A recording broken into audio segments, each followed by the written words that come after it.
Good afternoon, everyone from Mumbai, India. My name is Elsa Marie De Silva. I'm your host for this afternoon evening, and I'm a Rotary Peace Fellow. Along with my co-hosts Spencer and Saloni, I wish to welcome you to this event. If you're not already following us, do check our events out on the Rotary Peace Fellowship Alumni Association page on Facebook, or check our website out. We'll put it in the chat section. I know there are people from all over the world joining in, so welcome everyone. And do keep an eye out for our events. I personally find them very interesting, and we try to bring in grassroots leaders to showcase the great work that is being done on the ground. And it also gives us a chance to engage with them firsthand. So today our event is Swakrushi, Reshaping Gender Norms in India. We are currently in the midst of the 16 days of activism to end gender-based violence. And this is an appropriate topic to be talking about because in many countries, especially mine in India, violence is so patriarchal and is systemic and structural in nature. And reshaping gender norms, challenging stereotypes is essential if we want to end the violence against women and girls and other genders. So it's my great pleasure to introduce this session and also welcome our panelists and our speakers for today. We have Dr. Thanamal Ravichandran, Dr. Alessandra Gallier, Padma Kumar Varejaksha Panikar, Douglas Varshall, and we will also have Michael Victor, who will be introducing the session. Their bios have been put in the chat section and has also been circulated on the email. So do check them out. They are all very impressive. We have two grassroots leaders as well, Vijaya and Swathi. So they will be speaking later. Over to you, Michael. Hi, everyone. Thank you very much, Elsa. Good afternoon, everybody. I'm actually in Ethiopia. It's great to be connected to everybody. Particularly, it's great to be part of the Rotary Peace Foundation work that we're doing here. I'd really like to thank Spencer for putting this on and hosting us. And it's great to be here because I used to work with Dr. Vitun and Dr. Surichai a lot, who are part of the Rotary Peace Fellowships in Bangkok at Chulalongkorn University. So really happy to be part of this. Also, great to set this up. Douglas has done a great job with this video with everybody there. And so it's a really great opportunity to highlight some of the issues that Elsa already mentioned. Before we start and share a video about livestock development and how important it is for sustainable development, I just wanted to say this session, I would say, and the video that you will see that Douglas produced is dedicated in a sense to Michael Blumel, who is one of the premier leading scientists in forage development at ILRI and around the world. He worked with many of the Indian colleagues, and I think he worked in India for decades with both the cooperative and others to help develop forage for milk production. And he passed away, unfortunately, earlier this year. So I just wanted to take a second to remember him. As you'll see in the short video that we'll show, it's not about ILRI, but it's about how livestock really kind of supports sustainable development. And for us, that's very important because at ILRI, our mandate is very simply put, better lives through livestock. And that's what we try to do. The International Livestock Research Institute is co-hosted by the governments of Ethiopia and Kenya. We currently have 14 offices we have 14 offices all around the world in Africa, 4 countries in Asia, and then we have staff hosted in Scotland and Costa Rica, amongst other places. ILRI has about 620 permanent staff, both scientists and support staff. Again, we work on all aspects of livestock to really ensure that we're achieving sustainable development. As you'll see, more than 800 million people depend on livestock for their livelihoods. So livelihood improvement and value chain development is something that we work on, increasingly. Gender equality. Women are a majority of livestock keepers in many situations, or traders. They're essential across the value chain and across livestock systems. So we really try to work on gender equality and gender transformation. As you'll see here as well in this film, improving breeds and improving seeds for forage development and forage production are an incredible part of what we do. We look a lot about how do we make sure that we ensure diversity of livestock and forage production. We have large amounts of seeds that we have kept and breeds that we've kept.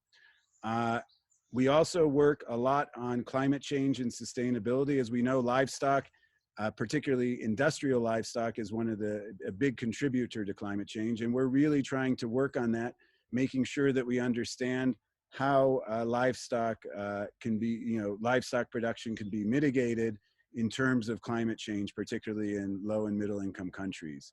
And so we're really working on that.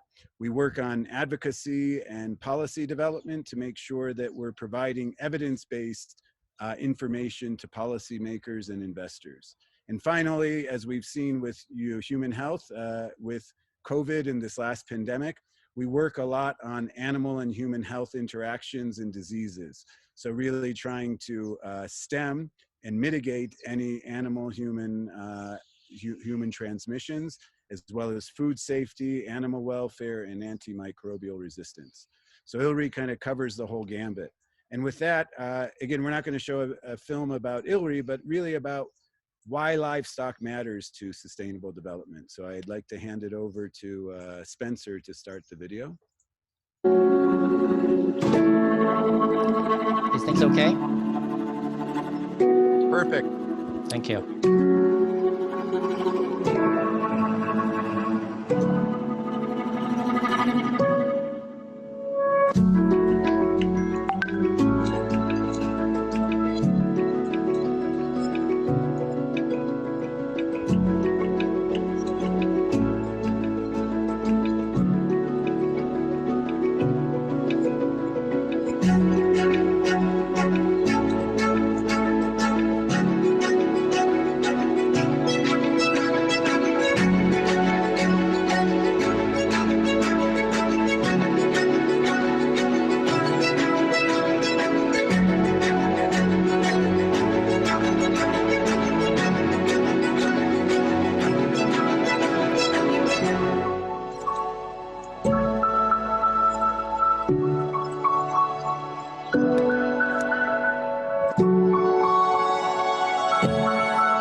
Excellent. Thank you, Spencer. That, again, just to show you that livestock, and we'll see that today, really has an incredible impact on people all over the world. One of the things I've enjoyed working at ILRI is, particularly in Africa, everyone is affected by livestock. There's incredible stories about researchers and how their parents use the livestock to help educate them and send them to school, or even when you get married and, you know, the transfer of goats and cattle for marriage dowry. So it's very interesting. So with that, I'd like to hand it over to Tanamal to introduce things, I think, on the video. Tanamal was a researcher at ILRI for many years, looking at gender and looking at dairy development. And she is now working with the Sakti Group of Industries and 50% with Kumara Guru College of Technology and the ABD Dairy Company, Swatia and Vijaya. So it's excellent to have her, and it's great that she's still part of our network as well. Thank you, and over to you, Tanamal. Thank you very much, Michael. Let me introduce myself. I'm Tannamal. So I worked with the ILRI for last 8 years. Just last month, I moved to Southern India due to COVID situation and all family issues. I'm back to Southern India. So let me to introduce, before introducing the project, how I was involved with the Mulukunur Dairy Cooperative. Let me to share few lines. So when I was working for my PhD thesis, I was from that time I am involved with the Mulukunur Women Dairy Cooperative because I did my research on institutional comparisons for the women empowerment, like which type of institutional setup can help for the women empowerment and also the inclusiveness. Because in India, if you take dairy, 26% of the GDP is coming, GDP of agriculture is coming from the dairy. So dairy plays a major role in rural development. That we could have heard from many stories that India is #1 in milk production with 190 tons of milk is being produced and processed. So in that, the major role was played by the Operational Flood Program and the dairy cooperative setups in India. Even though there were much dairy cooperative setups and all, but the membership to the women was very less. So when I went to Mulukunur Women Dairy Cooperative, it is the only dairy cooperative in India with 100% members are women. That means before 20 years back, there was a thought by few women to start the dairy cooperative just for the women as a membership pattern. From there, they have started. So I did my research comparing this women dairy cooperative, all women dairy cooperative with the mixed dairy cooperative and then private dairy company. I tried to see what are the factors which are helping for the women empowerment aspect and all. This one of this project which I did with this women dairy cooperative is the fodder development project. That means technologically how we can increase their production, because these women are organized so nicely to process the milk and then the payment system, everything very organized, but technologically there is not much work has been done for the productivity enhancement. That's where ILRI has came into the picture to help this dairy cooperative to introduce the new fodder variety, which I will present in the first film. I'm going to show about how this dairy cooperative is being organized. Let's see the film first, then I will explain about that. Please, Spencer.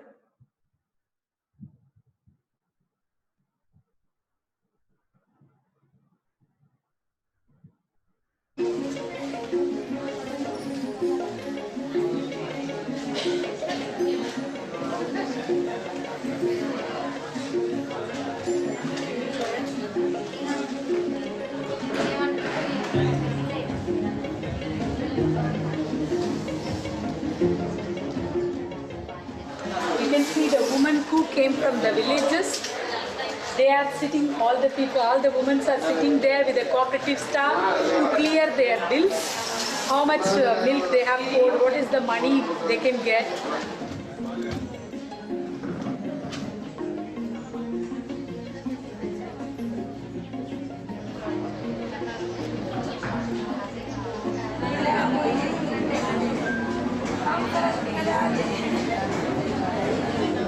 This bill is having a list of 93 farmers with a total amount of 142,397. So each farmer will get $20 for 15 days. So total of maybe $40 per month from 1 or 2 cows per family. You can see many men are sitting here. These are working in the marketing team. They collect the milk sale money. They get the money and counted here and they give it to the cooperative.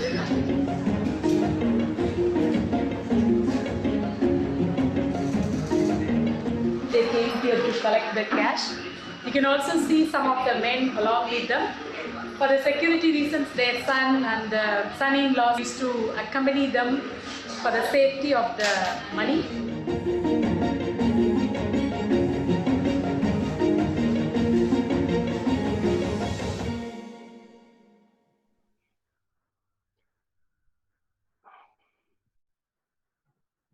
So we have seen the film which was showing a payday in a molecular dairy cooperative, which shows that it is inclusive in equality. Women equality doesn't mean that only women.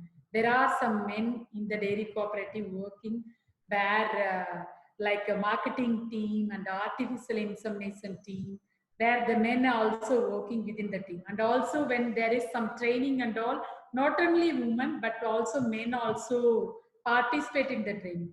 When the dairy cooperative started 20 years back, there was a high hesitation among the men to participate for their women into this dairy cooperative because they were very afraid that their breadwinning will go if it is going to the woman's hand, their position within the household may get loosened.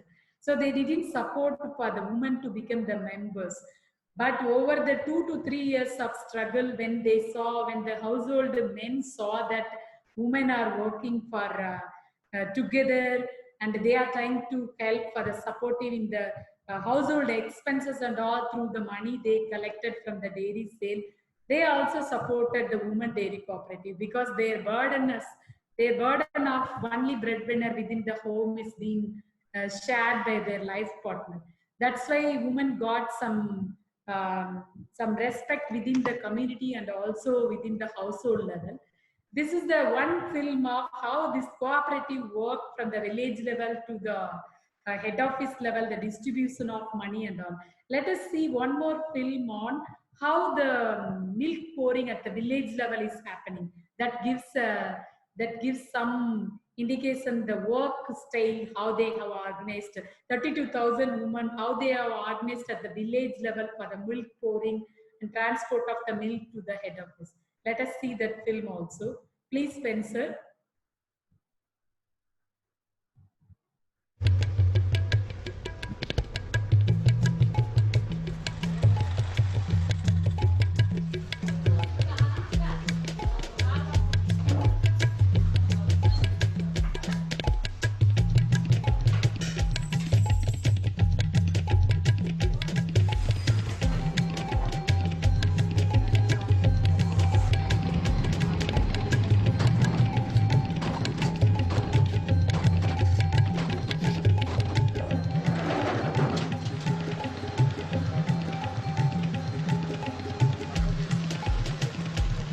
The trucks are coming from the villages with the milk. They are unloading the milk cans. After the milk cans are opened, the girl, you can see how she is checking the milk for its quality. She tries to stir the milk and then she tries to smell the milk. If there is any bad smell, she discards the whole can, she keep it away. You can see the people who are standing in the side of the milk cans. They are trying to check which village the milk comes from, whether it is cow milk or buffalo milk. You can see the green sticker which is having the cow milk and the orange sticker which is the buffalo milk. After checking and after noting down the which village and how much milk, the girl who is sitting in the side, she is taking the sample of the milk from each village and she sends the sample to the laboratory for further analysis.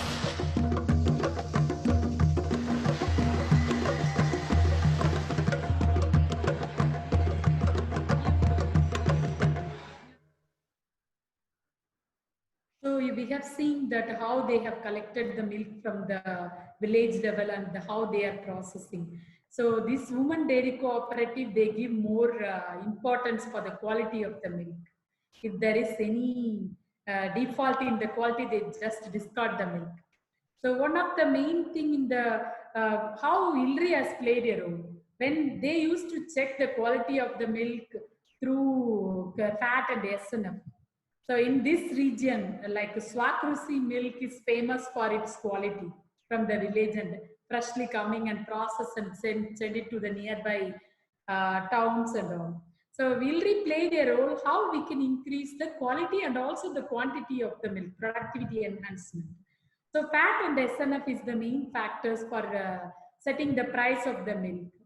There, when we discussed with the dairy cooperative, we can see one of the chairwoman, like head of the cooperative, 12 members are formed as a committee. From that 12 members, one member acts as a rotational base. They act as a chairwoman for the dairy cooperative, who is also kind enough to join with us in this meeting also. She will talk at the end of this meeting. So in this, ILRI introduced a fodder project in 2015 for the productivity enhancement. Especially we introduced QFS 29 fodder, which is a drought tolerant variety, because sometimes this region is little bit less rainfall. So after much discussion with the cooperative and the scientists, we selected this fodder variety, which is suitable to this region. And the specialty of this fodder variety is a drought tolerant, and also it's a perennial grass. You have to sow it only one time, you have to seed it, and then you can continuously get the fodder every 45 to 50 days for almost 7 years. After 7 years, you have to replant it again. So let us see one more film, how this technology, because technology what we introduced based on the institutional setup this dairy cooperative had, which we have seen in the last 2 slides. Let us go to the ILRI introduction of this technology, what has been changed in the coming last film. Please, Spencer.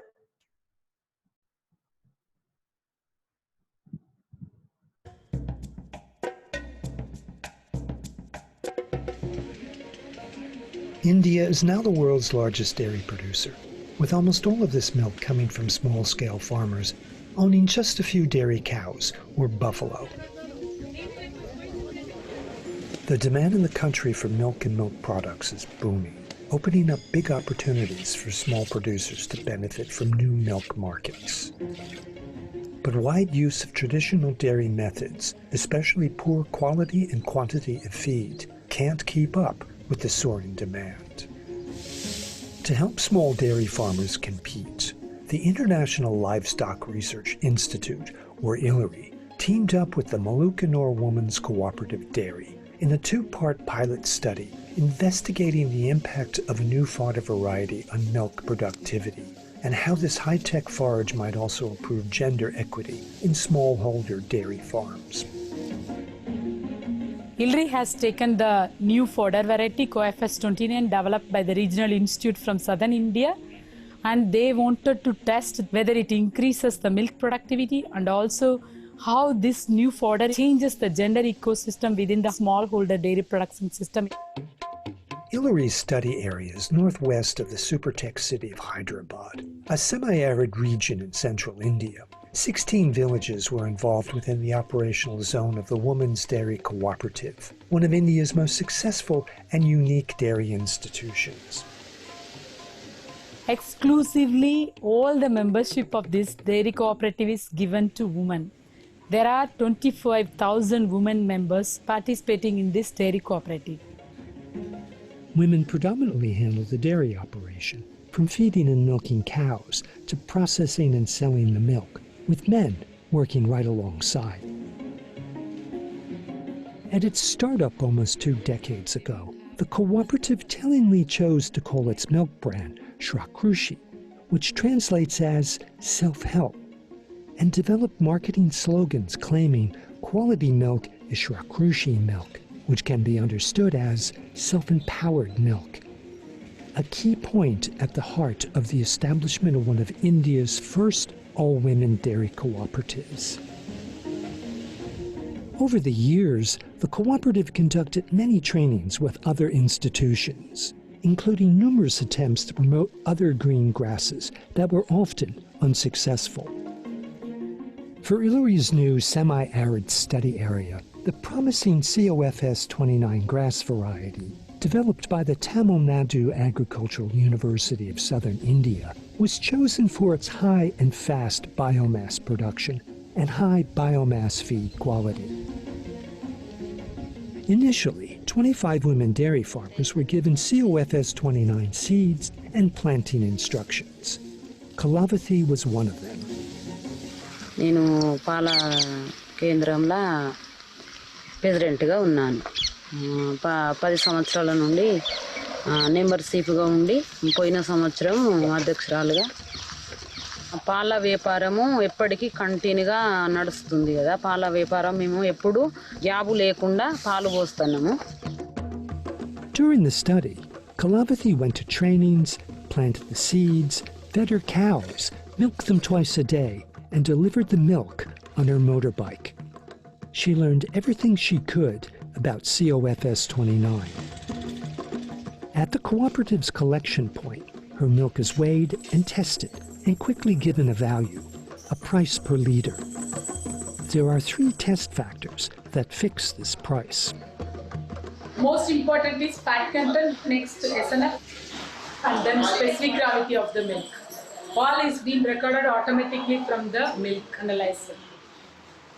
Here we can see that the milk quantity was 1.49, 5.6 was the fat, 28.7 was the specific gravity. So the amount which is coming 50 rupees 9 paise. That means around $0.8 so we'll get for this evening milk. Using the new feed, Kalavathi and the other dairy farmers were now consistently getting higher prices for their milk. Not only was quantity and quality improving, but dairy animal health as well. It had to be the COFS 29. Kalavathi's husband agreed. పచ్చిగడ్డి రోజు ఆవులకు కోసేయడం వల్ల మాకు ఒక నెలకు వచ్చేసి 4,000 నుండి 5,000 వరకు వస్తాయి. దానివల్ల మా ఆదాయం పెరిగింది. మా భార్యాభర్తలకు, మా పిల్లలకు చదువులకు కానీ దేనికి కానీ మా ఖర్చులకు లోటు లేకుండా ఉన్నది. Word of mouth about the effectiveness of the grass quickly spread among the villages. Co-op members liked it because it grew fast, was easy to cut, and the dairy animals ate all of it because it had no sharp leaf edges, leaving no wastage. Shortly after, almost 500 farmers were planting COFS 29, with some even selling excess seeds, making a small business of it. అవి ఫలితం వస్తుంది, దాంతో లాభాలు వస్తాయని అమ్మదాన్ని చేసి వాళ్ళు ఇంకా కొంచెం వేసుకోవాలి, ఇంకా కొన్ని పైకి రావాలని అనుకున్నాం. With COFS 29 adopted by the women's dairy members, it was time to ask the second part of Iluri's question. What gender transformations, if any, did this new green grass variety provoke? The answer lies partly in understanding why the Malukanor Women's Cooperative Dairy was set up in the first place, whose very start can be considered something of a gender transformation. So the most important aspect of this dairy cooperative is that the income from the milk sale, it goes straight away to their woman, and she has all the right to spend the income. Earlier, the mixed dairy cooperative, they're dominated by the men in the decision making or controlling the income. But in this cooperative, woman is the center. Devendra is a good example of a founding member of the cooperative. She joined 17 years ago. She was a daily laborer at the time, earning little money. 4 గంటలకు వస్తాం, 4 గంటలకు వచ్చి అంతా clean చేస్తాం, పెండ తీసి వీటికి కుడుకులు పెట్టి నీళ్ళు పెడతాం, వీటికి ఆవులకు బర్రెలకు నీళ్ళు పెట్టి అయిపోయినాక మళ్ళీ సొప్ప కోసుకొచ్చి చిన్నగా నరికి వాటికి వేస్తాం.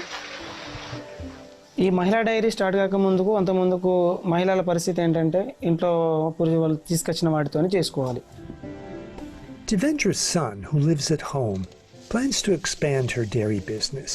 He supports the idea of a woman's dairy cooperative, and when he marries, he wants his wife to join too. వాళ్ళలో డెవలప్మెంట్ బాగుంది. వాళ్ళను గుర్తింపు ఇచ్చి ఇట్లా చేయడం వల్ల వాళ్ళు ఈరోజు సమాజంలో విలువగా బతుకుతున్నారు. వాళ్ళ చేతిలో ఉంది కాబట్టి ఇప్పుడు. సో అంతకుముందుకు డైరీ లేక ముందుకు వాళ్ళకి ఏం లేదు కదా, వాళ్ళ ఎవరు గుర్తింపు లేదన్నట్టు. మంచి గుర్తింపు వచ్చింది ఇప్పుడు ఈ డైరీ కాబట్టి మహిళలకి ప్రథమ స్థానంలో ఉన్నారు మంచిగా. Once the survey results were in, it was clear that use of this green fodder influenced gender norms in 3 ways: time, knowledge, and money.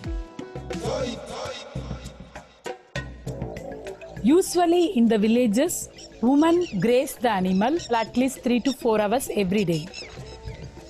When ILRI introduced this new green fodder, they started planting this near their homestead land. That has given women some decreased work burden. The 3 to 4 hours needed for grazing was reduced to 20 to 30 minutes, freeing up time for women to get involved more with family and leadership activities. Kalavathi, for example, ran her dairy and had time to become chair of the local dairy co-op, something once unheard of for a woman with little free time. Sometimes women can't carry such a huge load of this green grass. That time, men he started helping to carry.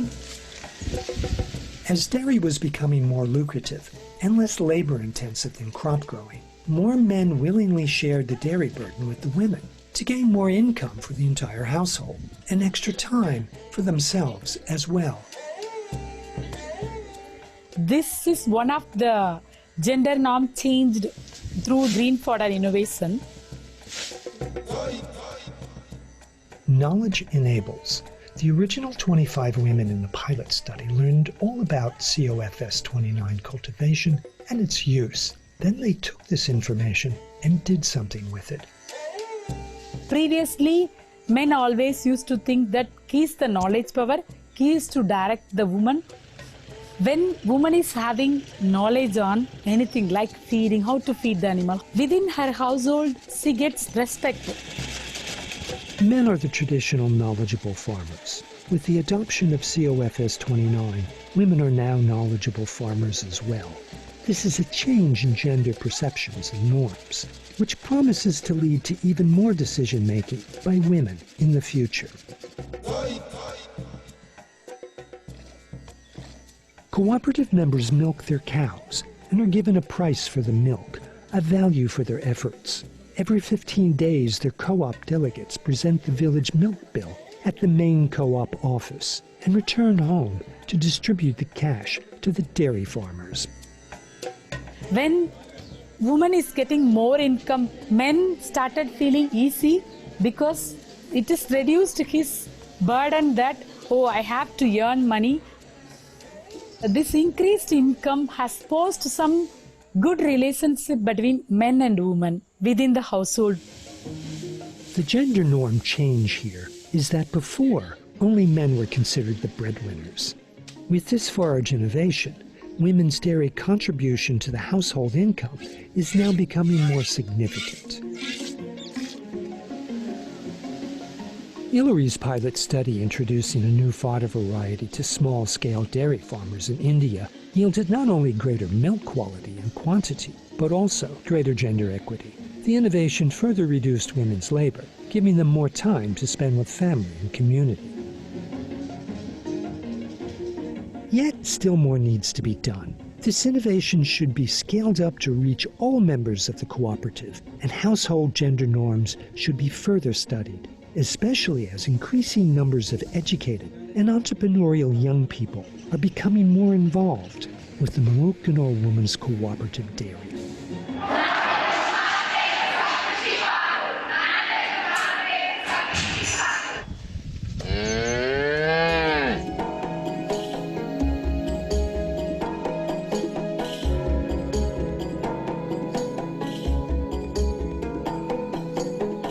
Thank you for watching, and you can see from this film.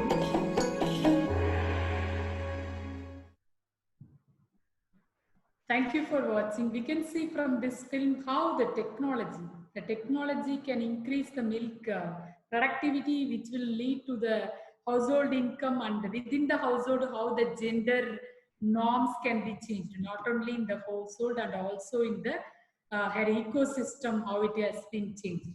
For example, if you take in India, the productivity, we are producing the milk with the numbers, means more number of animals with the less productivity. That is the thing. If you compare this with the labor, if you take the women contribution into the dairy industry, it's more than 70% of labor is being done by women for feeding, taking care of the animal. If we can introduce the technology to the right person, like including the woman, inclusivity, if we include the woman into the technology uptake, definitely it will make the changes in the annual productivity and also make the changes within the households for the woman empowerment aspect also. Thank you for watching the video with us. We are open to the questions. I'm giving over to the other panelists. Thank you very much, Saloni.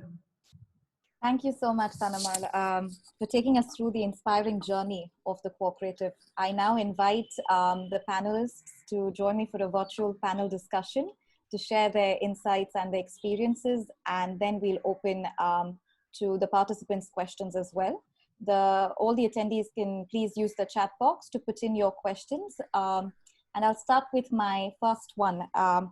How does gender transformative approaches fit into livestock development, and what are some of the constraints?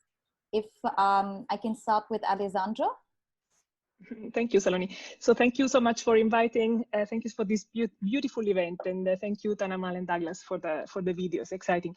So first of all, just a general idea of why we do gender research at ILRI. So what we know is that of the 600 million poor livestock keepers in the world, 2/3 are women. So women are the majority of poor livestock keepers. We also know that the same women have limited control over livestock resources, limited access to information, extension, financial services, markets, and so on. So what we know is that for the livestock sector to develop successfully and efficiently, we really need to support women's empowerment. But what we also know is that if we turn it around, livestock really are a key entry point for women's empowerment. This is because livestock can more easily be owned by women and controlled by women than other assets such as land, machinery, buildings, and so on. And livestock assets are self-perpetuating, they just keep growing. They are mobile, so they can be taken by women in case of divorce. They allowed what we call movement upwards. They can be accumulated. And women can sell some of the livestock to buy other species. Women also very often can take autonomous decisions over the smaller species in particular, and they can also be sold in case of emergencies. So in a way, livestock development is also a key entry point for women's empowerment, as much as women's empowerment is very important for livestock development. So, but how do transformative approaches come in there? Well, it's a bit about how we do things. So let me give you an example. We have a project in Ghana where women are raising chickens, and they have issues with Newcastle disease, which is extremely common, a common problem, a common disease for chickens. And they need to just go to the agro-vets to get the vaccines. But they cannot ride a bike to get there. Therefore, they cannot get the vaccine. The agro-vets are too far to be reached on foot. So what do? Do we simply organize a whole system to take the vaccine to the women's houses because they cannot move, which would be an accommodative approach? Or do we engage the community in discussing why is it that women can't use the bicycles? What would be the positive things about them using a bicycle? So do we engage the community through transformative approaches to question some of these gender norms that decided is not appropriate, for example, for women to ride a bike?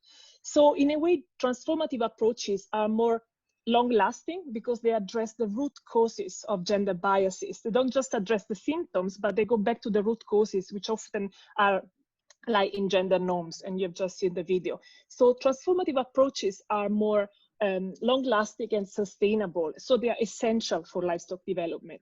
Now, the constraints, yes, there are quite a few constraints. First of all, transformative approaches are in the landscape of gender analysis for livestock development for some years now, but there is not a whole lot of experience on how to implement them. So we are working on them. We have a number of projects where we are trying to implement the transformative approaches together with the other centers in the CGIAR. So we need to know more, we need to experiment more, we need to understand how transformative and accommodative approaches need to be combined for, to have a most effective and sustainable approach. Also, some of these interventions to address gender norms may take a long time to take place. Not necessarily so, but these kind of social changes and changes in gender norms are quite slow. So this is another challenge that you may encounter. And another challenge is that generally, it's interesting when we talk about transformative approaches, many people react saying, why are you trying to change the local culture? But as you have seen from this video, introducing a technology such as an improved forage that seems extremely neutral is not neutral. Anything new introduced in a community, such as even a forage technology, will change who provides the labor, who takes decisions, who is carrying the forage, who brings the milk to the market. So any technology, any change, any innovation has an impact and will change gender relations as well. So, we are working with transformative approaches and engaging the community to discuss with them how gender norms can change for the better of the household.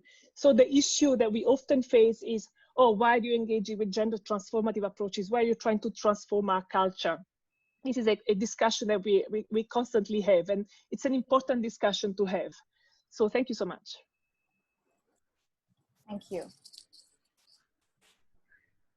Padma, I don't know whether we have you. Yes, Saloni. Okay, great. Thank you. Sorry for that initial technical glitch. Okay, just to reinforce what Alessandra has said, livestock sector, of course, offers a privileged entry point for gender transformative work. Because livestock production, the rural areas, is mainly in the mixed domain with the shared responsibilities. Both men and women share the responsibility. So there is always a scope for improvement. And of course, there are different approaches, which Alessandra has already indicated about the transformative approach. Probably the accommodative gender approach, where you look at the role played, the current role played by the women and try to improvise. That could be an easy entry point. And of course, the transformative approach, where we are looking at the change of role, is also a powerful tool. But as far as the entry point is concerned, probably the accommodative gender approach will be easier. And here in the transformative approach, we use a positive discrimination towards women, like for example, providing loan for women entrepreneurs to start dairy-related or livestock-related business, like commercial poultry production or dairy product business or feed business, which are mainly in the male domain. So you take that approach and then try to transform. Also, women cooperatives, this is a good example. Or women service providers, like breeding service providers or health service providers and women extension agents.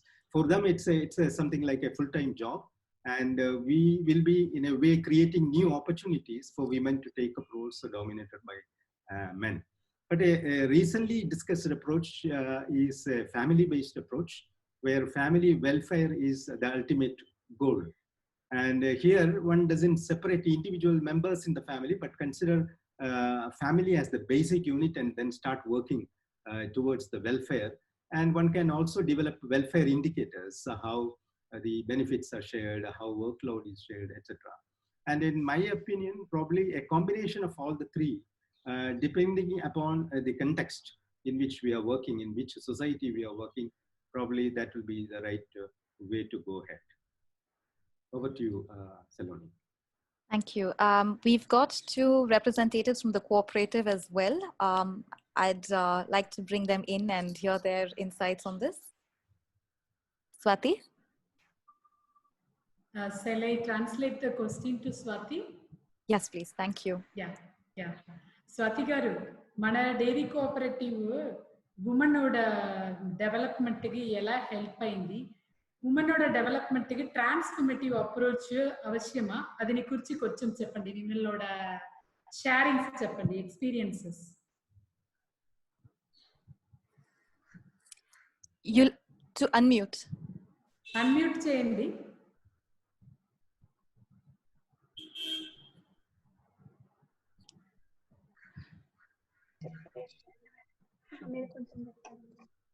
My name is Vijaya.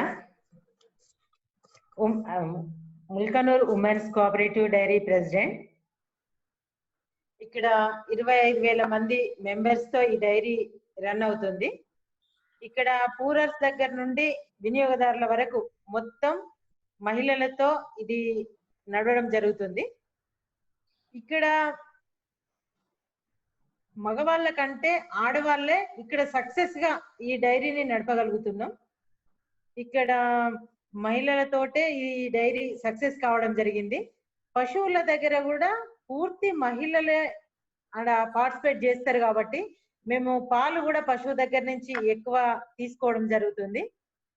ఎలాంటి ఇబ్బంది లేకుండా ఈ మొత్తం ఇండియాలోనే number 1 డైరీగా మేము successful గా run చేయగలుగుతున్నాం.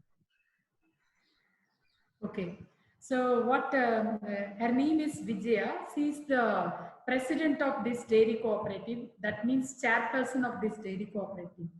They are successfully running this dairy cooperative with 25,000 to 32,000 women members, and they are running very efficiently than the mixed dairy cooperative nearby their district. They have a government-based mixed dairy cooperative also. When the women are running together as a women-only dairy cooperative, they have not much conflicts. That's the reason. And also they have more participation of women because of compulsory membership of the women. That is making their business without much difficulties and without much conflicts. What is their opinion on the transformative is that the approach of institutional base as a woman from the producers to the processing, that's making their successful model in India. Over to you, Saloni. Then that leads us to the next question, which is what factors have enabled the success of the Mulkanur model? Shall I ask to Swati? Sure. Swati garu, me Mulukunuru dairy cooperative successful గా అవ్వందుకు ఏమేమి reason ఏమేమి factors వచ్చి help అయింది? Good evening, everybody. My name is Swati, working as a fodder officer since 4 years. So our Mulkanur dairy in starting 2002, 60 villages only. In that time, we collect only 6,000 liters only per day. Now present we have 24,000 fodder members and we have 200 villages only. And now we collect 70,000, approximately 70,000 milk, 70,000 liters of milk we collect. And successful rate is in my area, total participation is women, totally women.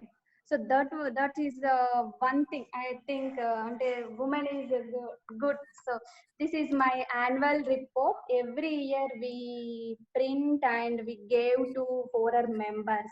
And in village level also, this book is printed and gave to every fodder member. In this book, what is what and yearly financial status and financial programming and running matter and plan to what. So that is gave to one fodder member. And same time we pay the amount directly to fodder members, only women members. We paid every month 15 days. Every 15 days we paid to amount to dairy farmers and like only women. So this is the big step to we achieve to my goal, I think. And next.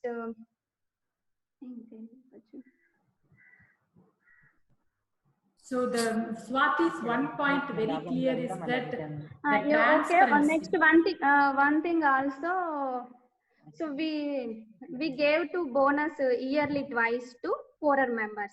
Last to 10 crores we gave to bonus to poorer members. So so we gave to some benefits also to poorer members. We gave to feed 100 rupees per bag. Okay. So insurance like that. So our NDDB, International Dairy Development Board, also gave some projects. We provide to that services also members. So that's also very useful for women members. And last time COFS 29 seed also gave to women time, also reduced time, increasing milk, fat, SNF. So that's why more income to poorer members. Utilize. Thank you, Swati Garu. Swati's one major important point is the transparency. From the villages to the cooperative higher level, there is very clear transparency in the process and also the payment system. And the money doesn't go out of their cooperative. All the things are being circulated within the cooperative, and they have very good network with the government and also non-government organizations to get benefits to the farmers. Over to you, Saloni. Padma and Alessandra, if you would want to add to the question of the factors that enabled the success of this model.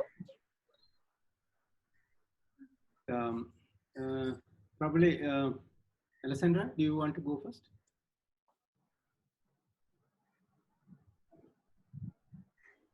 Go ahead, please.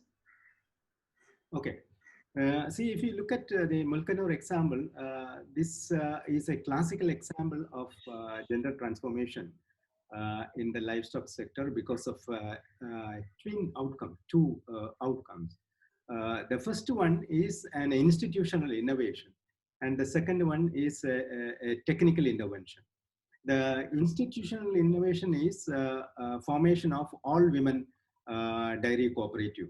It actually provided a brilliant space for specifically targeting women who are the invisible members of the family and also, of course, the community.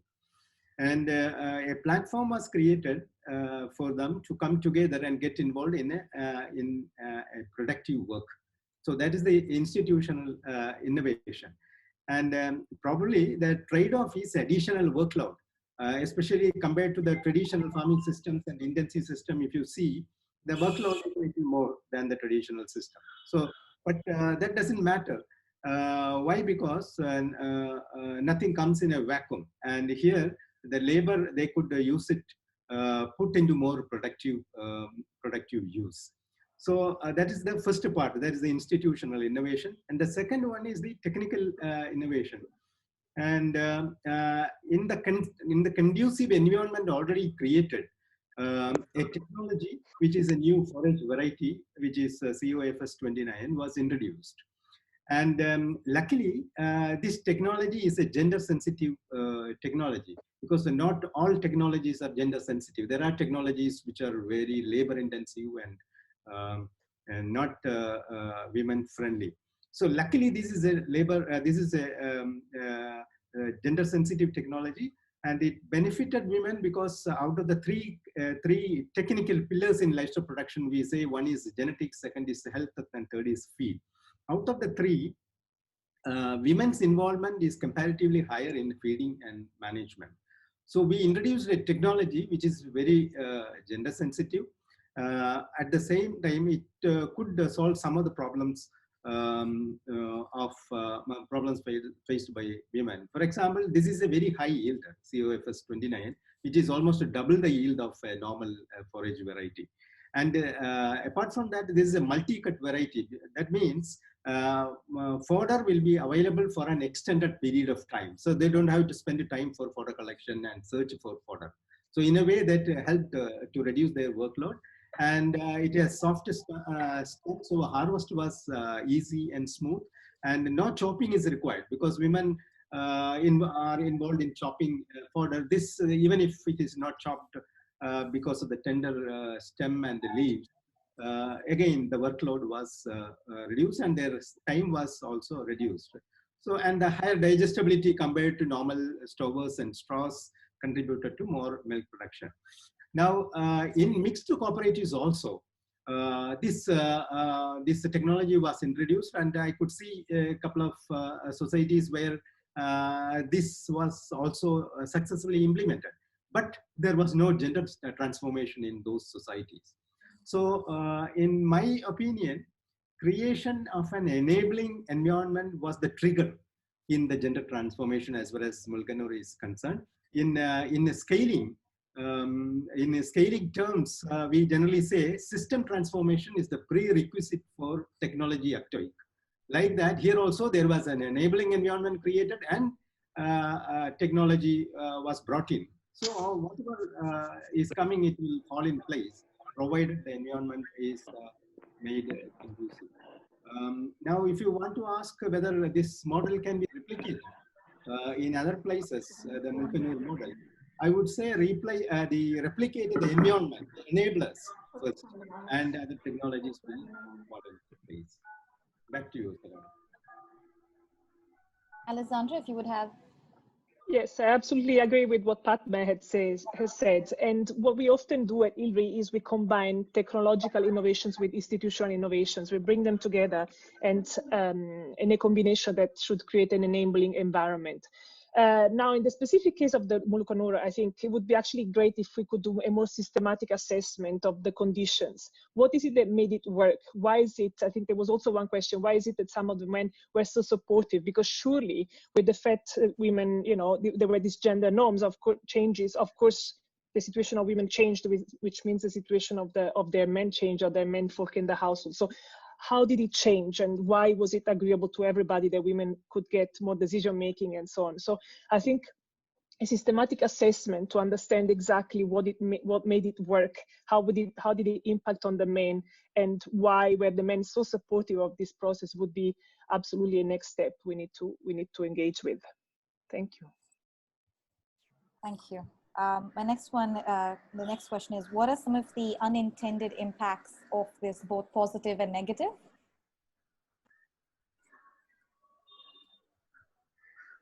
Douglas, if we'd like to start with you.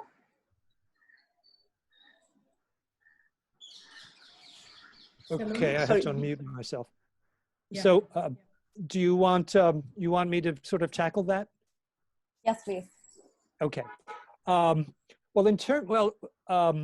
I'd like to sort of couch this in terms of climate change, because we've got some serious problems happening with change of climate around the world, and what an observation I did want to point out is that the All Women's Dairy Co-op is a unique institution because it's kind of like the perfect resilient organization to have in your corner if you happen to be a small-scale dairy farmer. And that was one of the observations which we sort of saw. Because, let me get my notes here. Well, if you have a changing climate, there's definitely going to be a stress on the ecosystem, which is going to be straining your whole dairy production process, which will ultimately impact the livelihood of the small-scale dairy producers, which ultimately boils down till there will be less income within the households. And once you have less income within the households, you're going to have a strained system within the household. So you're going to have sort of your gender space is going to be impact. It's going to be more negative. People are going to be less nice, and they're going to be more interested in sort of, okay, what are we going to eat tomorrow?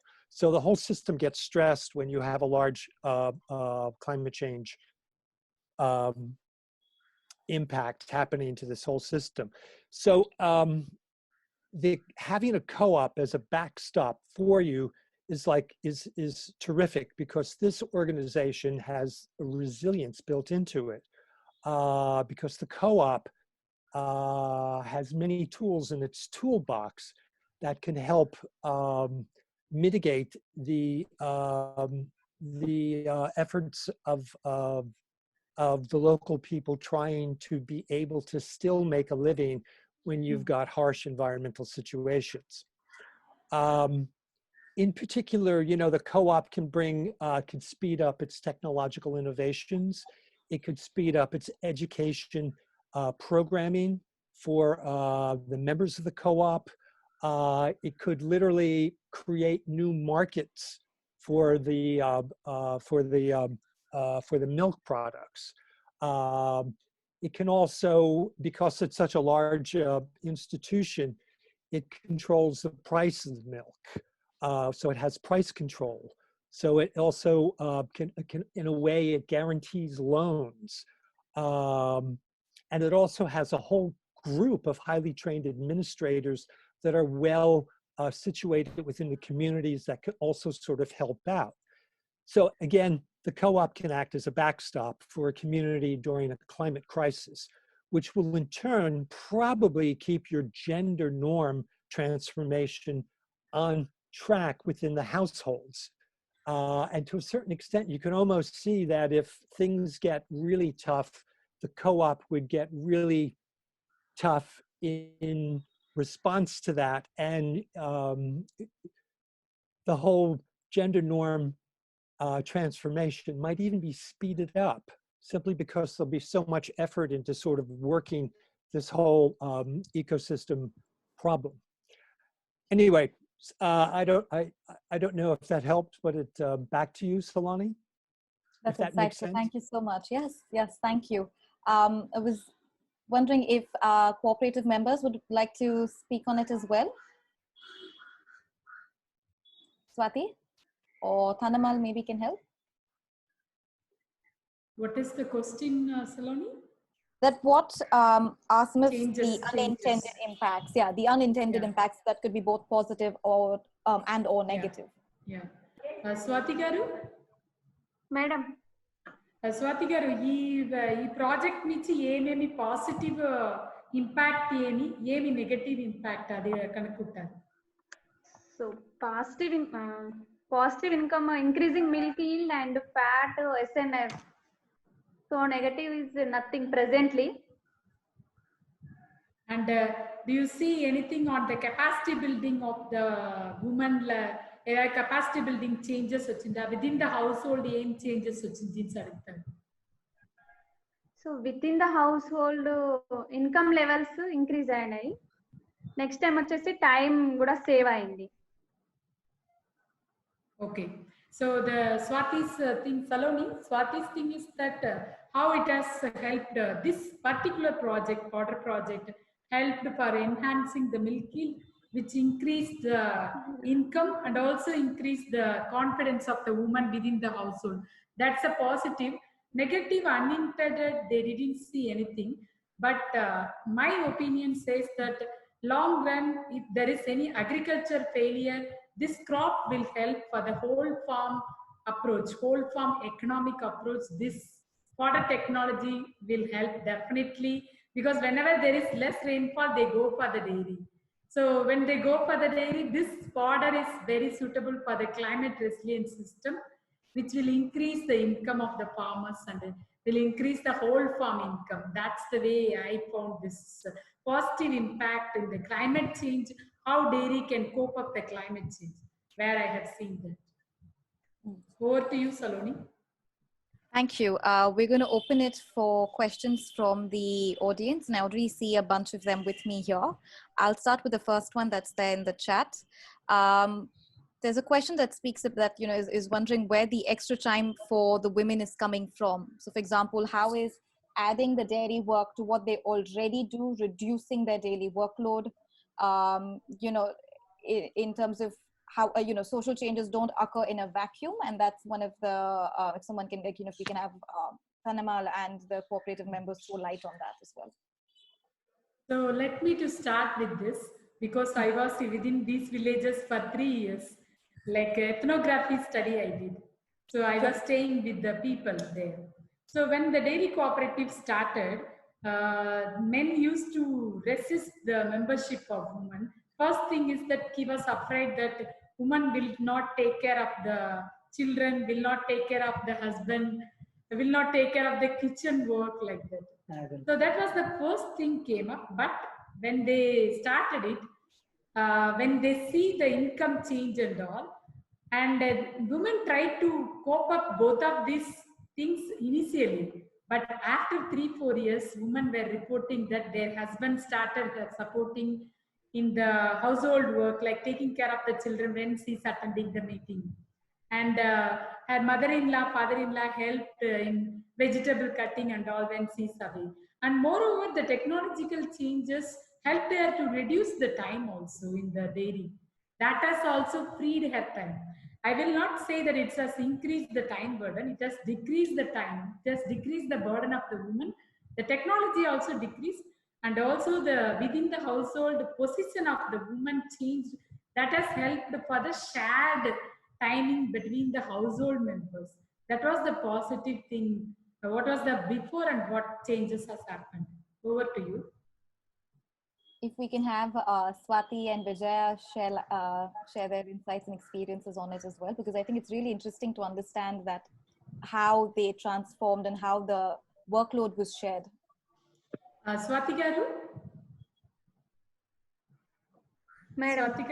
Swathi గారు question ఏమంటే women dairy cooperative ఇదే ఇప్పుడు women కి ఇంట్లో చాలా పని ఉంటది కదా, వంట చేయాలా, పిల్లల్ని చూడాలా, అదంతా చూసుకుని ఎలా ఇది మేనేజ్ చేసినారు క్వశ్చన్ అడుగుతారు.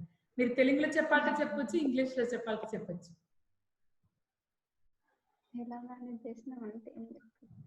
స్టార్టింగ్ లో ఎలా మేనేజ్ చేసినారు, లాస్ట్ లో ఎలా వచ్చింది? సో స్టార్టింగ్ లో కష్టమే అయింది, కానీ కొంచెం కొంచెం వాళ్ళు కూడా అర్థం చేసుకొని టైం ఇచ్చారు, వాళ్ళు కూడా షేర్ చేసుకున్నారు వర్క్. విజయ్ గారు మీరు ఏதாவது ఒపీనియన్ ఉందా? తనమాల గారు, మనకు నచ్చినప్పుడు మనం ఏదైనా ఇన్ టైంలో చేయగలుగుతాం, నచ్చనప్పుడు అది అసలు చేయకుండా అక్కడే కూర్చోగలుగుతాం. మనం నచ్చిన పనిని ఎంత కష్టమైనా కూడా ఇష్టంగానే చేస్తాం, కానీ నచ్చని పనిని మనకు టైం ఉన్నా కూడా చెయ్యలేం. ఆ విధంగానే మేము నచ్చే విధంగా ఈ డైరీని మలుచుకొని ఇంట్లో పని మేము చక్కబెట్టుకొని మళ్ళీ డైరీకి టైం ఇవ్వడం జరుగుతుంది. పశువుల దగ్గర కావచ్చు, పసిపిల్లలు ఉంటారు, ఎవరి భోజనం వాళ్ళని చేసిన దానికన్నా పసిపిల్లలకు తినిపించే దాంట్లో మనం ఎక్కువ ఇంపార్టెంట్ ఇస్తాం. అదే విధంగా డైరీకి కూడా ఎక్కువ ఇంపార్టెంట్ ఇచ్చి ఇంట్లో పని తొందరగా చేసుకొని పశువుల మీద ఎక్కువ టైం స్పెండ్ చేసి డైరీకి కూడా అదే విధంగా మేము టైం ఇచ్చి డైరీని run చేసుకోగలుగుతున్నాం. Okay, so what Vijay garu is saying that when you love the profession, when you love the farming, you will have the time. Initially, when the farmers started their work, they love to have their dairy farming women. They were trying to do both the household work and also the dairy farm. With the technological change, they started doing. When they started doing very dedicated, within the house, Swati adds that within the household, the members shared some of the activities with the women, and also some of the technologies helped to decrease the workload, like cutting the fodder, planting the fodder near the household. In that way, they manage the time very nicely. Over to you, Saloni. Thank you. We've got a technical question. Maybe Padma can help us unpack this one regarding the engineered grass. What are the, does it require inputs like fertilizer or water that the prior fodder did not? And how does it affect the topsoil? And, does it pull more or different nutrients out of the soil? And what is the long-term impact? And, in terms of, can the seed be kept and used, or must it be bought every year? So just if you can take us through the process of the engineered grass. Yeah, see, it is similar to other grasses. Only thing is that it's a multi-cut variety, specially developed for that purpose. So the biomass available, total biomass available is almost 80-85 tons when compared to other grasses, which is about 40-45 tons. And 7-8 cuts are possible. And this comes up very well under irrigated condition, and fertilizer, of course, it is applied, especially nitrogen is applied. It will have an impact on positive impact on biomass production.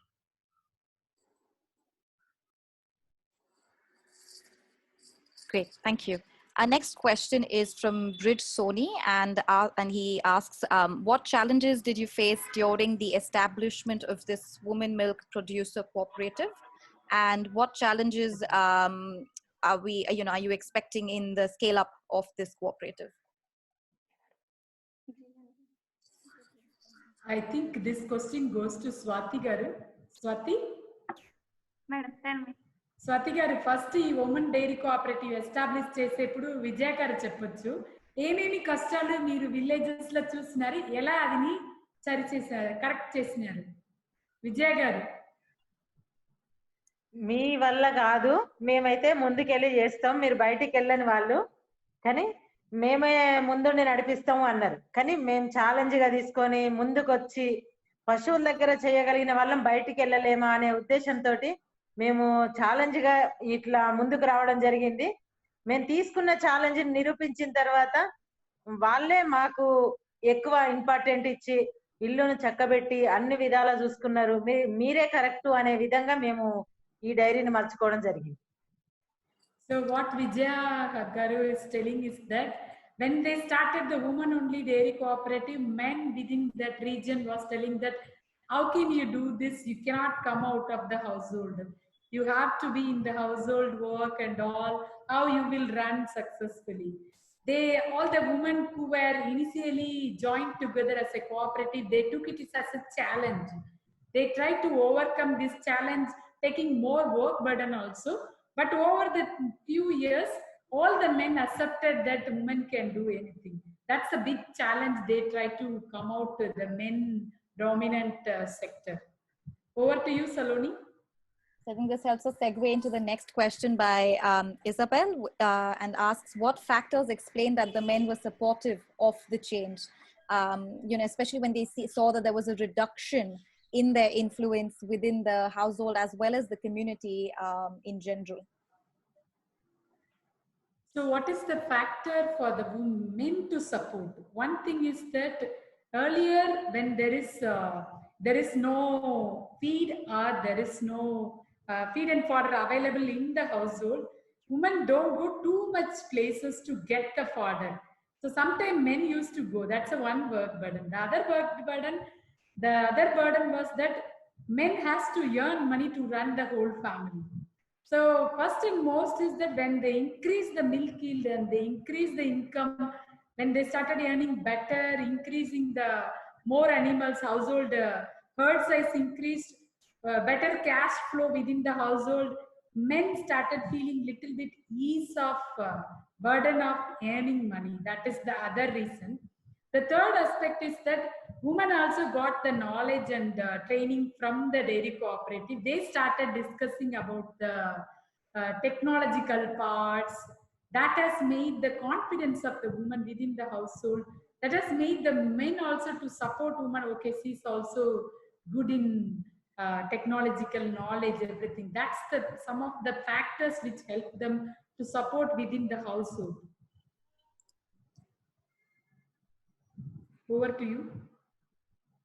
Thank you. The next question is by Rukmini, and she asks, does ILRI's work also influence livestock ownership? For example, in India, while women contribute more than 60% of agricultural labor, they own barely 12% of the land.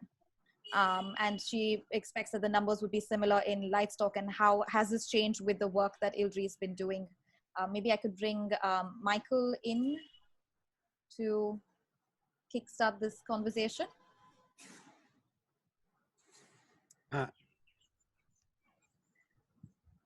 Hi. Yeah, for me, I'm not sure if I could really answer that well. I'd probably kick it over to Tanama. We also have Isabel, I think is still online as well, who could probably provide a much more accurate answer to that. I know my limitations. Yeah, Tanama. Shall I go ahead? Yeah, go ahead. So how ILRI works in India and the ownership aspect and all. When you take the livestock in India, the ownership, unlike in Africa, In India, livestock is owned by the family, not like women or men. Owned by the family, but most of the work used to be owned by the woman. That's the normal scenario. When you come to the ownership of the income, if it is very less income, woman gets. If the income is very attractive, men comes inside. So when they have 1 or 2 animal with the 1 or 2 liters of milk, woman earns the milk come earlier, like my mother and all. When they get 5 animals, 6 animals, increase the productivity and increase the household income, men comes inside and they try to control the income that way. But here the example of the Mulkunur Women Dairy Cooperative is the payment is only to the woman. That way they are trying to control. The money is going to the woman, but she in turn gives within the household for all the expenses. That's the one thing. Hillary is right now working on the ownership pattern, means we are trying to work on where the women contribution. Like if you take the Bihar livestock master plan, right now Hillary is working on the Odisha master plan. First and foremost is trying to see what is the gender analysis, what is the role of men, what is the role of women plays role, what's the decision making done by men and women, different species, market, all the places we are trying to capture what is the role played by men and women in the livestock whole. From there, that analysis, we are trying to suggest to the policies and also to the master plans how women can be, or women and men inclusive policies can be developed. In this way, there are some research projects are going with the ILRI and the government of India. Some of the states are involved in these projects. Over to you, Saloni. Saloni, I may also add something here in terms of the work that ILRI is doing on, the changes in ownership patterns as well. Well, we are generally trying to look at what we call the livestock ladder, which is what I was saying before. It seems that because women can own livestock much more easily than land or buildings or machinery, a lot of the women we talk to, really many parts of the world, they really talk about the fact that now they have a plan. They have 30 chicken, they want to get to 50 chicken and then they sell and get a goat. And then they may try and get 2 goats and then sell them. So they really try and build their assets this way through livestock. And so they have plans to scale up, which probably would also end up in, buying a piece of land. So it's what we are trying to understand also relates to what Tanamal just said, that there seems to be a level that we've seen in so many places that when the livestock business becomes lucrative, so when you start having a lot of the chicken that start producing a lot of the eggs and then you can sell it in the market, very often it becomes a very interesting business for the men. And in many cases, the men then decide to take over the business and start selling the livestock product, the eggs or the milk and so on, and women lose control over this. So we're trying to understand also, how does this ladder this livestock ladder we talk about work? Is there a kind of a number of animals in each species that kind of can keep women in control of the species, and how can they move along this livestock ladder? This is continuous research that we are doing. Thank you. Thank you. We have a question by Winifred asking what are the, to expand on the technological innovation that is occurring.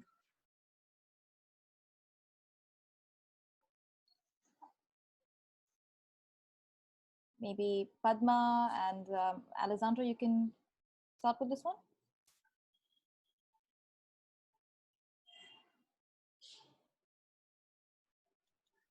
Saloni, can you clarify the question? Sorry, I wasn't clear. To expand on the technological innovation that is occurring. Okay, so maybe Padma on the Tanamal on the forage variety, maybe more. Sure. Is that what is referred? Yeah, actually we discussed this before.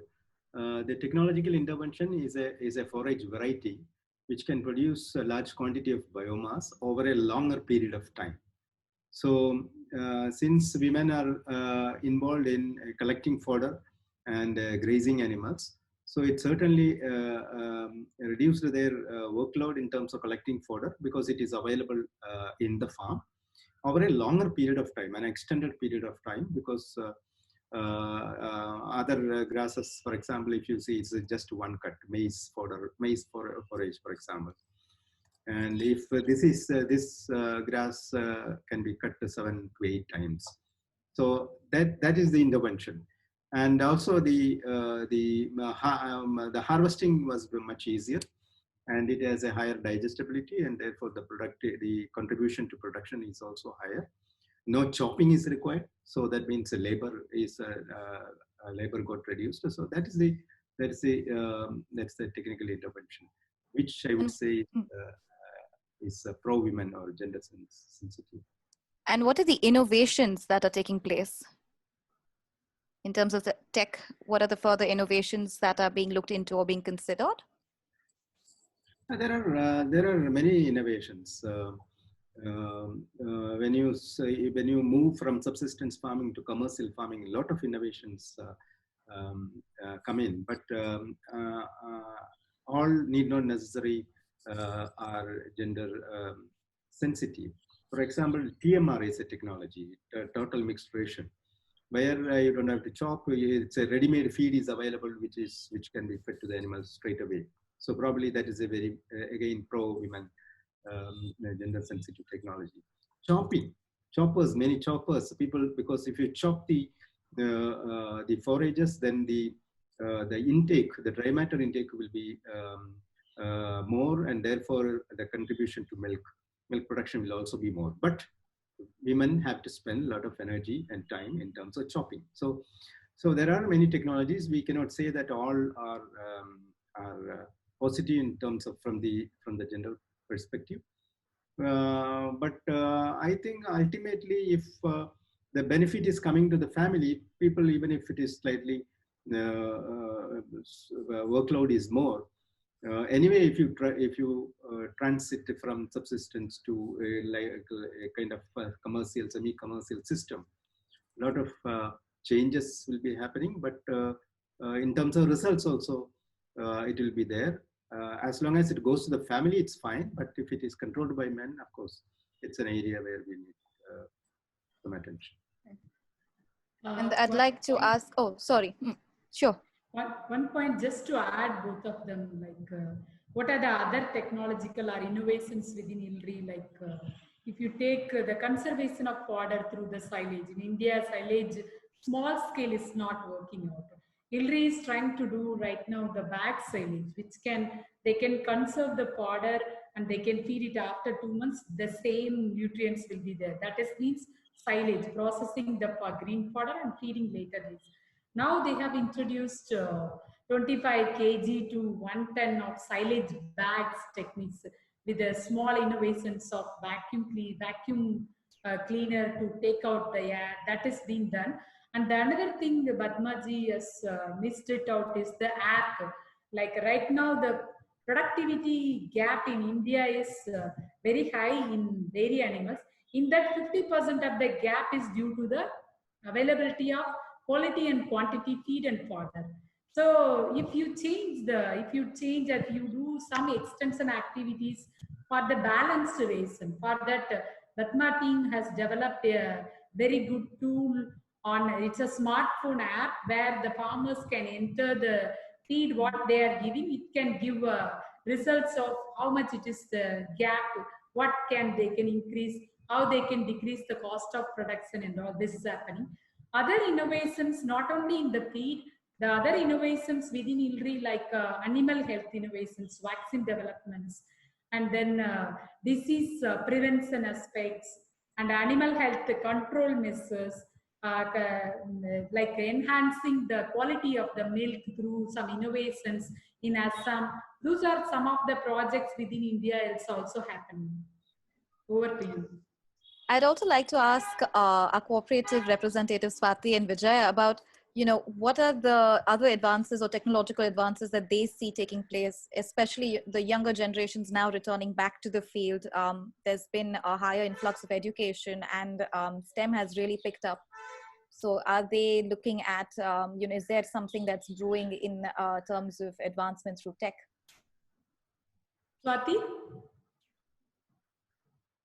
Swati Vijay garu.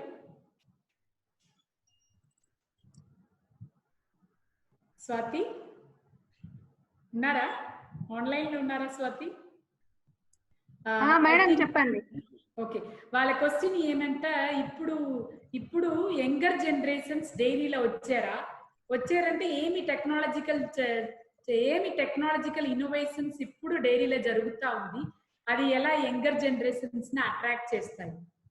Younger generations వచ్చారా? So yes madam, younger generation వచ్చారు. వాళ్ళు ఏంటి అంటే commercial agriculture side కూడా వెళ్తున్నారు. అంటే commercial agriculture, sustainable agriculture అంటే like seed తీయడము, seed అమ్మడము, ఇట్లాంటి వైపు చాలా మంది కూడా వచ్చిండ్రు. ఇంకా అంటే డిఫరెంట్ బ్రీడ్స్ తీసుకొచ్చి ఎక్కువ మిల్క్ ఈల్డ్ వచ్చే వెరైటీస్ తీసుకొచ్చి ఫాడర్ డెవలప్ చేస్తూ మిల్క్ ఎక్కువ గెయిన్ చేయడము, ఇన్కమ్. ఇంకా ఈ కరోనా వల్ల లాస్ట్ 6 months నుంచి ఎవరైతే చాలా మంది కూడా అంటే జాబ్స్ మానేసి ఇంటికి వచ్చారో, సో వాళ్ళందరూ కూడా మన దీనిపైన చాలా మంది కూడా డిపెండ్ అవుతున్నారు.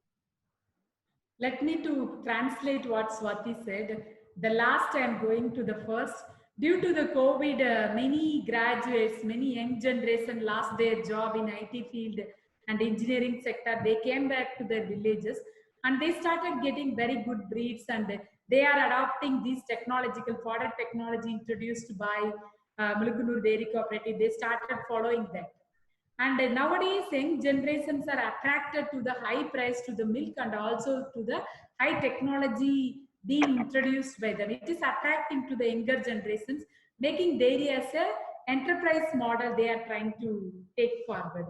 When the last 3-4 years experience in this region, at least 10% of youth is taking up the herd size of 10 cows per household. Like that, they have started increasing in this region. Over to you, Saloni. We also have Karen Marshall. I think she works on innovation in breeding at ILDRI. If we can, Karen, if you would like to come in with your insights.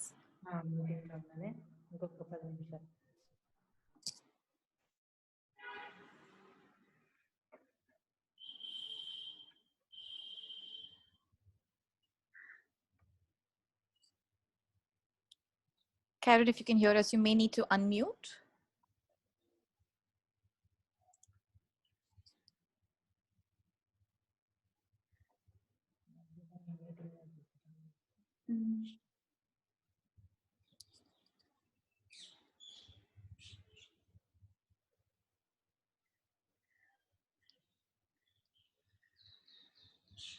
Maybe we can bring her, come back to the question with Karen, maybe with better connectivity. We have another question from Fernando, where he asks, has this improved situation had an impact in the state side of the equation with regards to the modification of public policies or regulatory framework?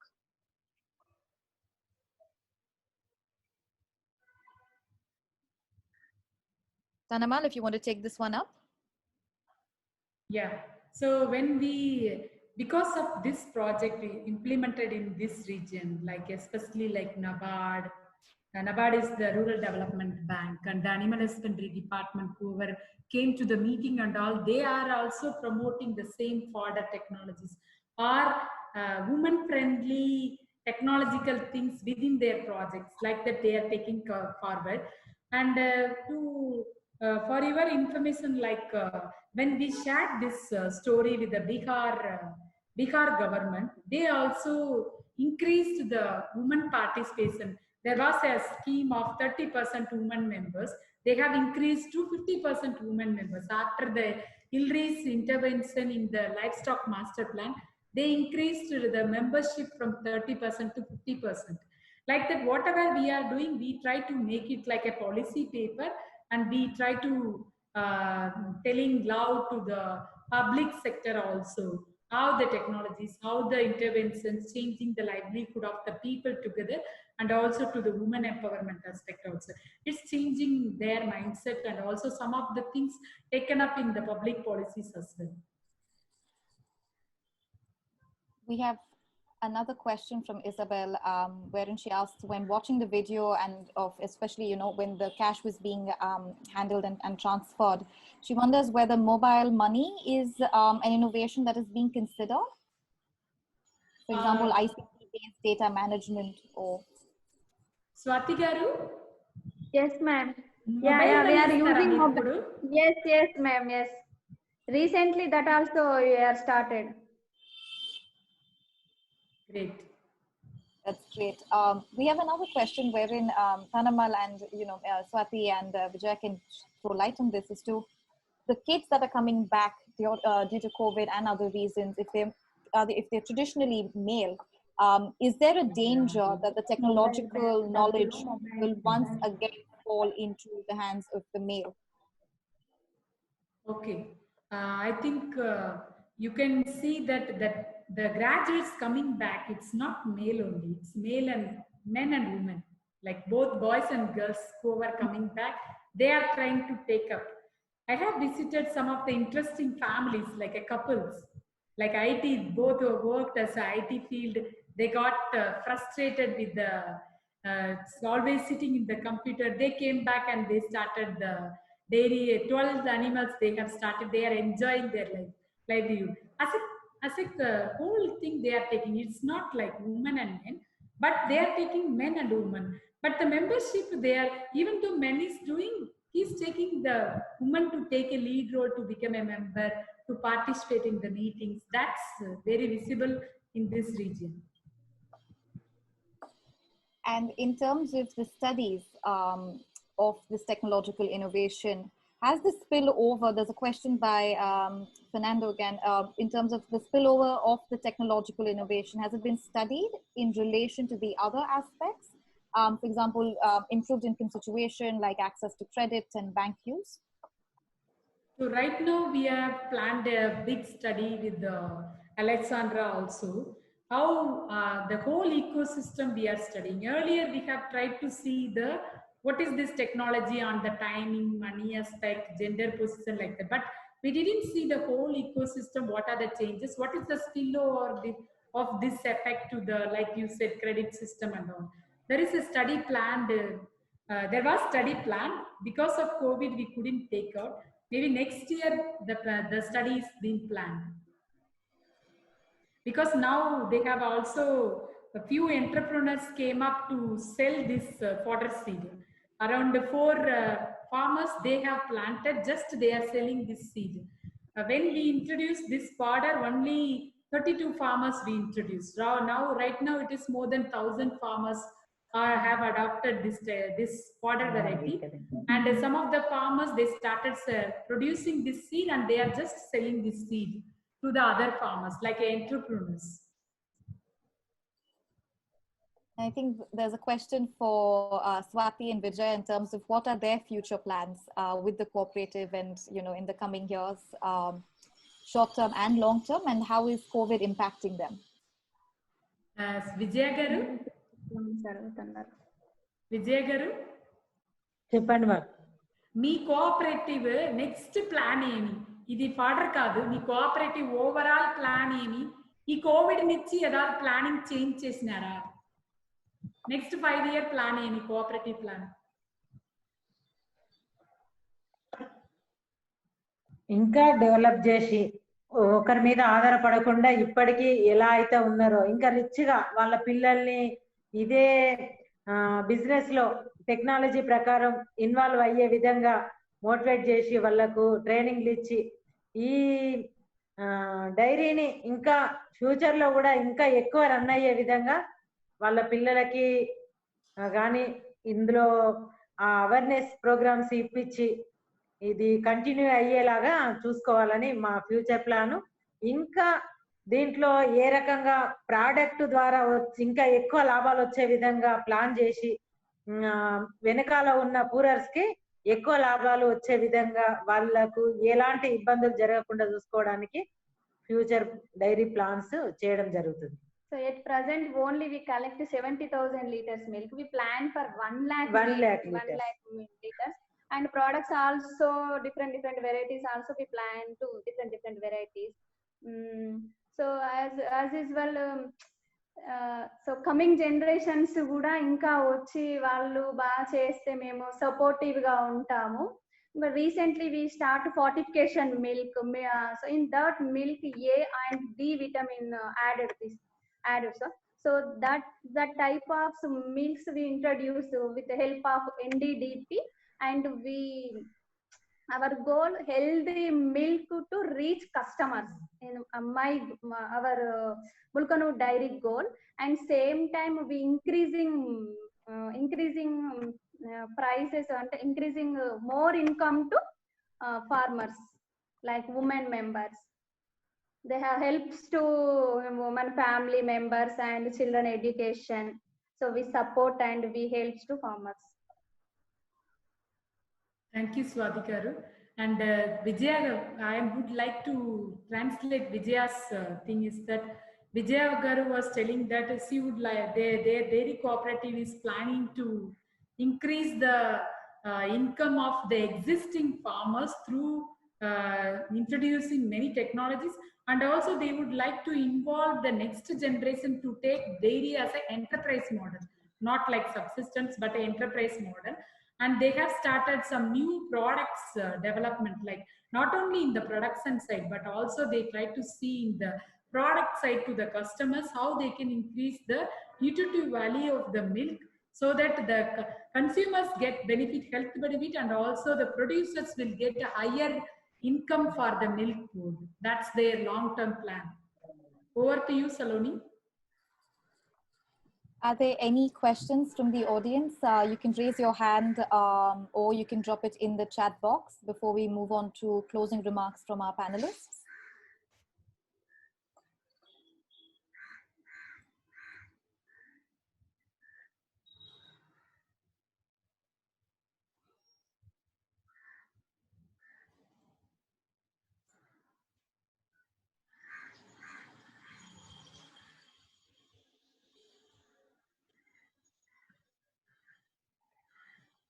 I guess not. So we'll move on to closing remarks. Alessandra, if you want to kickstart with closing remarks for the session, please. Closing remarks, yes, sure. So first of all, thanks again for inviting. This was an excellent event. And the Mulkanu story is really very exciting and very inspiring.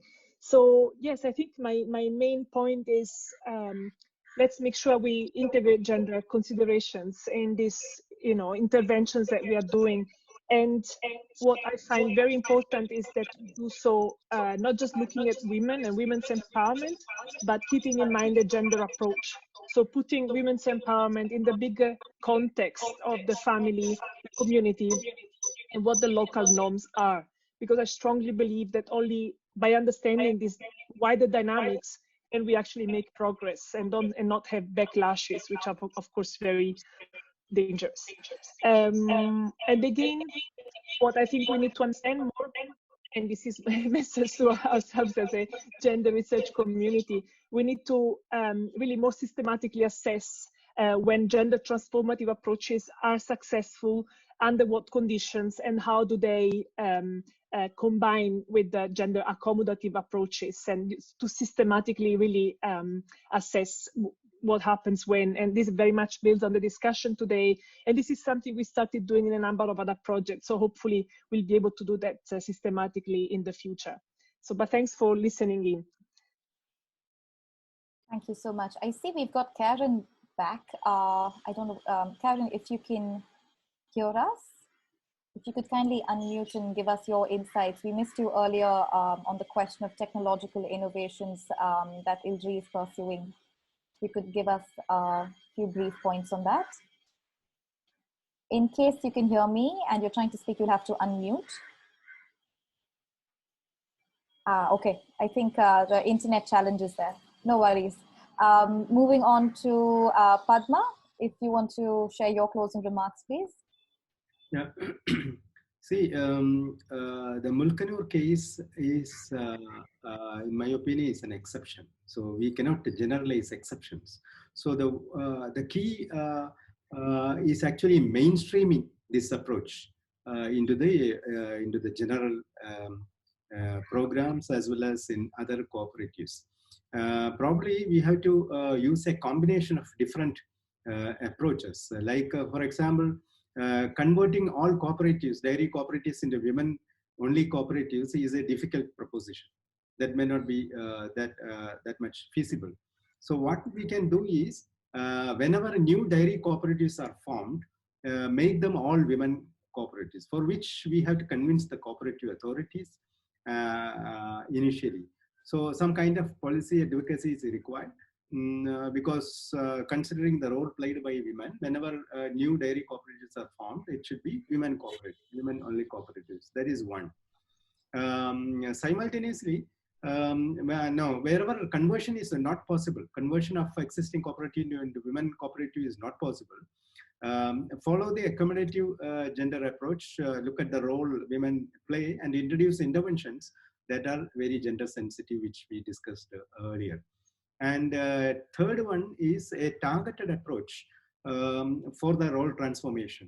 That is promote entrepreneurship, women service providers, women extension agents, etc., by looking at this as a profession or a full-time job.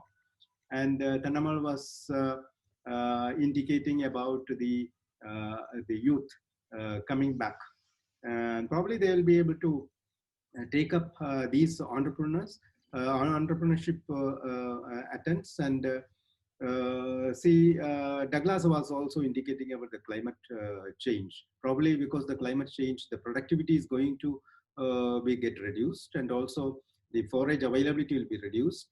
And we never know, sometimes people may switch from dairy animals to small ruminants, which is in the female domain. So that is positive in that respect. So a targeted approach is the third one. And we should use a combination of these approaches with the ultimate aim of mainstreaming this kind of models.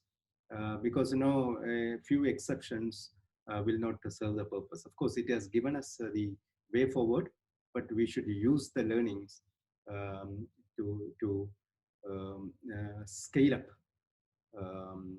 in different countries, especially developing countries. Yeah, back to you. Tannamal, if you can share us your closing remarks, share with us your closing remarks, please. So thank you very much for organizing this event. My concluding remarks will be like how the gender equality can be achieved in the technological changes. That's the one of the main thing which I learned from this project, and I learned from this PhD journey also. How we can make the system accommodative for the women also to participate. Because this women dairy cooperative, it is not only women, but men also participating in some of the trainings and capacity building. But women is given an importance, and they are compulsorily participating in it. Like that, not only as a woman only dairy cooperative, but it could be another institutional model, how we can get the women also to be accommodative into the training and the capacity building aspects. That's a very important aspect. We have to consider this. Some of the interventions which, if you tap to the woman, it can go very high adoption. That interventions you can go like these institutional models. That way, I'll close this remarks. Thank you very much. Thank you, Tannamal. And I think you have to leave. So if I could just request 2 more minutes for you to stay on and help us share Swati and Vijaya's closing remarks as well. Sure. Swati garu? Madam. Closing la edavadu cheppaltara? Okay. Thank you for everyone for your support, and thank you given to this opportunity. Thank you so much. Our 24,000 members. Thanks. Okay. Thank you. Vijay garu, meer eda cheppali talusukuntara Vijay garu? Okay అండి, మీ support కూడా 24,000 మందికి అంది ఇచ్చిండ్రు. అందరి పని భారం తగ్గించిండ్రు. మామూలుగా అంతకుముందు పౌడర్ తీసేటప్పుడు ఎక్కువ టైం అయ్యేది. ఇప్పుడు అందుబాటులో ఈ కోఎఫ్ఎస్ 29 గడ్డి వల్ల అందరికి పని శ్రమ తగ్గింది. దానివల్ల మా 24,000 మంది తరపున మేము మీకు ధన్యవాదాలు తెలుపుతున్నాం. But Vijay Garu was telling that the powder project implemented by ILRI has reduced the labor burden for the women and also to the household members.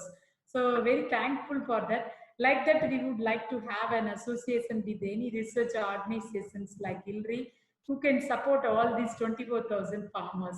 On behalf of those farmers, we would like to thank you all. So over to you, Saloni. Thank you so much. Final remarks from Michael and Douglas, and then I'll move on to Elsa for closing the session.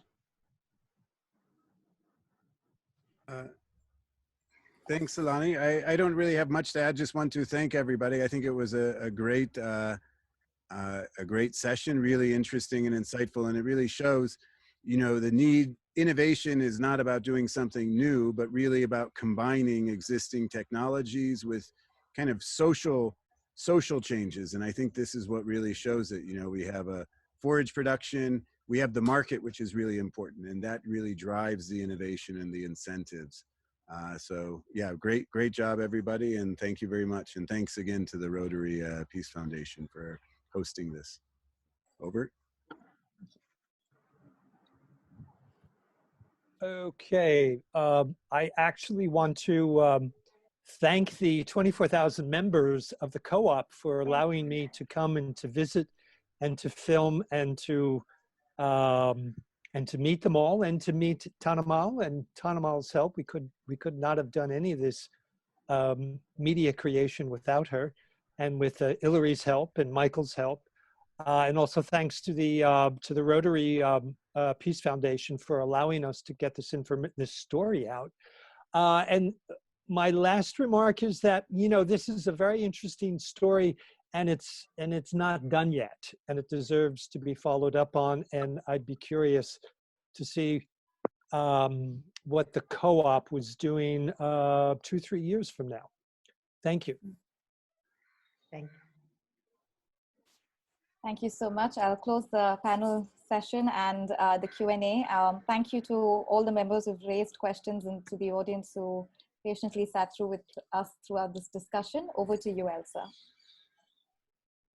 Well, thank you so much. This was such an enlightening discussion. Honestly, in 2002, they were working across 60 villages, and today it's over 200 villages with 24,000 women in the workforce. India is a country which is not faring well on gender equality, so these kind of projects really give us a lot of hope, and if they can be scaled up, it would benefit us immensely as a country. I don't know if people are aware, but in India, the women's participation in the formal labor force is dropping year on year. Today it's at 24%, which is really way below our potential. And initiatives like these can really be a game changer, where women get access to finances, have agency at their own village level. So thank you so much for sharing. This truly is a whole model case, and we would love to thank you. And thank you to all the speakers, and thank you to my co-hosts Saloni and Spencer for putting it together. I want to draw your attention that we have another panel coming up, another session coming up, not a panel.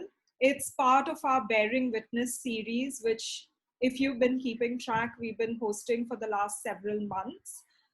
This topic is Survivors of Gender-Based Violence in India Speak Up. It's on 12th December at 2 p.m. India time, 3:30 Bangkok time, 7:30 p.m. Australia, Eastern Australia, and 9:30 a.m. Central European time. I've put the registration link in the chat section.